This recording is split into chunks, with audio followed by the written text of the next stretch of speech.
Welcome back to my another new video of the channel mismatch creator. আজকে আমাদের দেওঘর বৈদ্যনাথ ধামে আজকে আমাদের সেকেন্ড ডে, তাই আমরা সকাল সকাল মন্দির দর্শন করে বেরিয়ে পড়েছি কিছু সাইট সিন দেখবো বলে। সবাই মিলে একসাথে হাজির হয়ে গেছি। আমার বোন, দিদা, মা, হাজবেন্ড সবাই আছে এখানে। তো সবাই মিলে আমরা যাচ্ছি আমাদের সাইট সিন নাম্বার 1 বসুকিনাথ টেম্পলের উদ্দেশ্যে।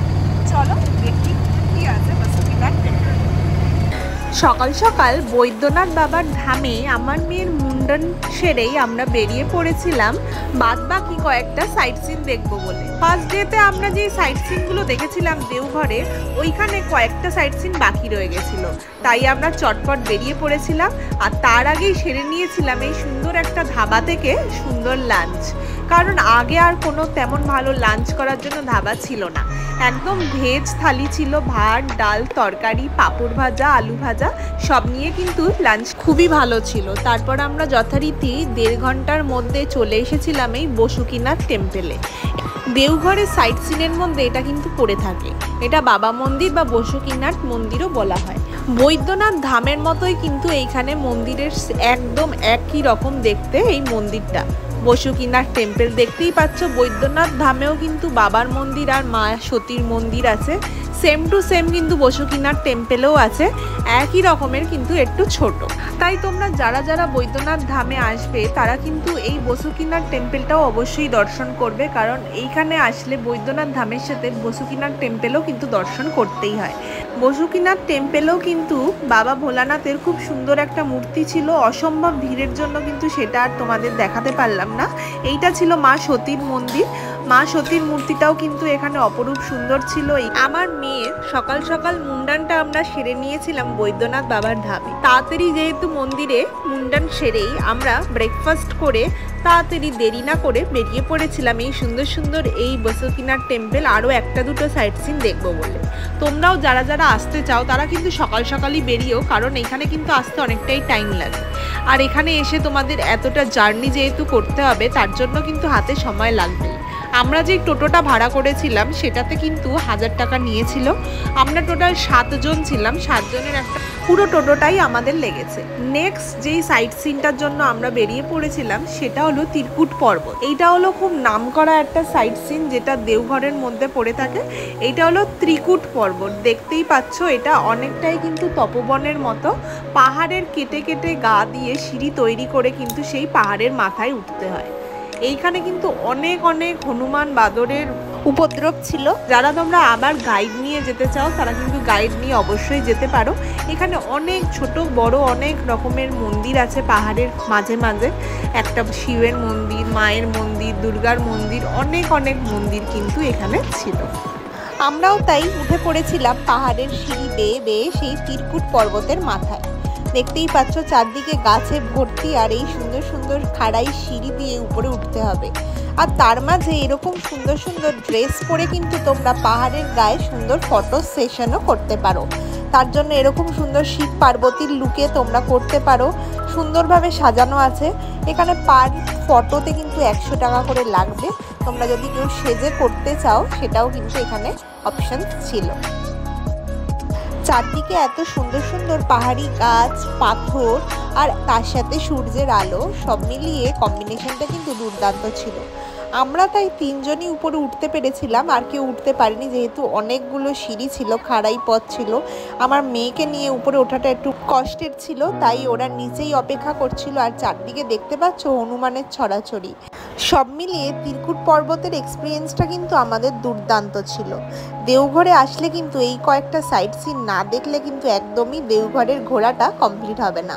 তাই তোমরা যারা যারা দেওঘর যেতে চাও বা বাবা মন্দির, বাবা ধাম দেখতে চাও, দর্শন করতে চাও, তারা কিন্তু এই অপরূপ সুন্দরের ত্রিকুট পর্বতটা অবশ্যই দেখো। আর সন্ধে হয়ে গেলে কিন্তু এই পাহাড়ের ওপর ওঠাটাও একটু রিস্কি, তাই তোমরা সকাল সকাল অবশ্যই যেও।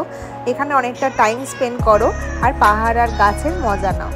যথারীতি ত্রিকুট পর্বত থেকে আমরা হোটেলে ফিরে একটু রেস্ট নিয়ে বেরিয়ে পড়েছিলাম বৈদ্যনাথ বাবার ধামে দর্শন করব বলে, যেটা সকালে কিন্তু আমাদের দর্শনটা ইনকমপ্লিট থেকে গেছে আমার মেয়ের মুন্ডানের সময়। তাই আমরা সেই দর্শনটা করতে বিকেলবেলা চলে এসেছিলাম।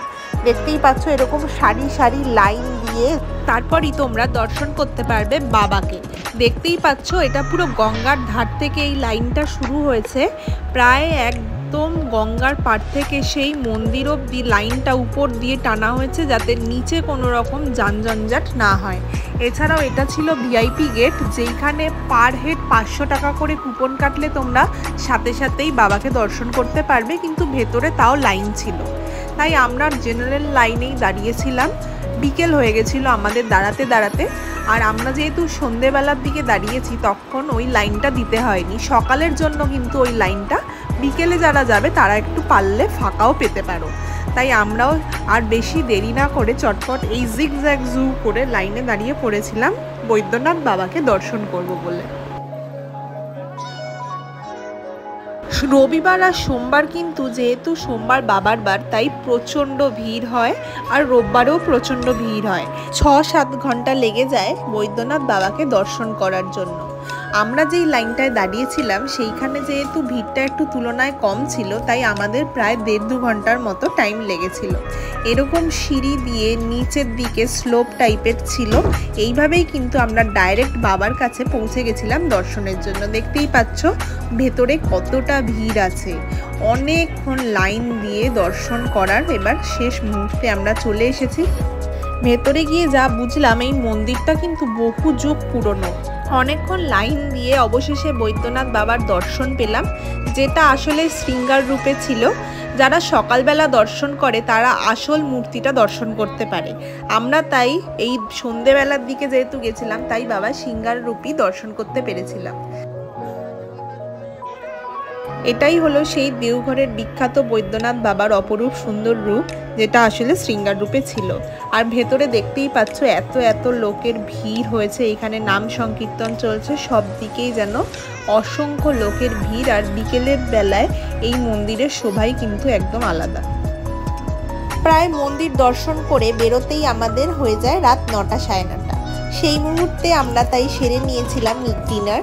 রাতের ডিনারটাও কিন্তু অসাধারণ সুন্দর ছিল, একদম ভেজ বিরিয়ানি সাথে ভেজ মিক্সড ফ্রাইড রাইস। দেখতেই পাচ্ছ প্রত্যেকটা ভেজ আইটেম দিয়ে ফ্রাইড রাইসটাও দেখতে অসাধারণ ছিল, আর ভেজ বিরিয়ানিটা আমি ফার্স্ট ট্রাই করলাম। রাতের ডিনারটা ভালোই কাটলো। পরের দিন সকাল সকাল বেরিয়ে পড়েছিলাম দেওঘরের কয়েকটা মার্কেটের সুন্দর সুন্দর ভিডিও তোমাদের শেয়ার করব বলে। আজকেই আমাদের বাড়ি যাওয়ার পালা, তাই সকাল সকাল ব্রেকফাস্ট করে বেরিয়ে পড়েছিলাম লাঞ্চ করব বলে। তাই টোটো ধরে চলে এসেছিলাম এই দেওঘর মার্কেটে। এইখানে নানান ধরনের জামা কাপড় থেকে শুরু করে অনেক অনেক দৈনন্দিন জীবনের জিনিস কিন্তু পাওয়া যাচ্ছিল। বিশাল বড় এরিয়া জুড়ে এখানে মার্কেট ছিল। বাচ্চাদের সুন্দর সুন্দর ফ্যান্সি জামা, জুতো থেকে শুরু করে বড়দের কুর্তি, সমস্ত কিছু কিন্তু এইখানে অ্যাজ ইউজুয়াল পাওয়া যাচ্ছিল।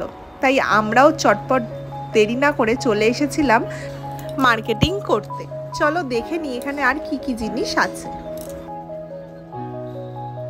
বাচ্চাদের জুতো, খেলনা, জামা কাপড় থেকে শুরু করে এখানে কিন্তু বড়দেরও অনেক ধরনের কুর্তি, ওড়না, শাড়ি, ব্লাউজ সব কিছুর কিন্তু খুব সুন্দর সুন্দর কালেকশনস ছিল। কুর্তিরও কিন্তু এখানে অনেক সুন্দর সুন্দর আইটেম ছিল, ব্লাউজের আইটেম ছিল। দেখতেই পাচ্ছ একদম কলকাতার মতোই কিন্তু এখানে খুব সুন্দর মার্কেট ছিল। এটা হলো পুরোটাই মার্কেট এরিয়া, যেখানে বিভিন্ন ধরনের জিনিস কিন্তু এখানে পাওয়া যাচ্ছিল।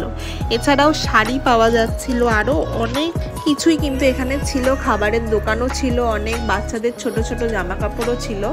যাই হোক, আমরা তারপর চলে এসেছিলাম রেস্টুরেন্টে দুপুরের লাঞ্চটা সেরে নেব বলে। যেহেতু এখানে থালি সিস্টেমে সব কিছু পাওয়া যাচ্ছিল, তাই আমরাও সবাই থালি অর্ডার করে নিয়েছিলাম।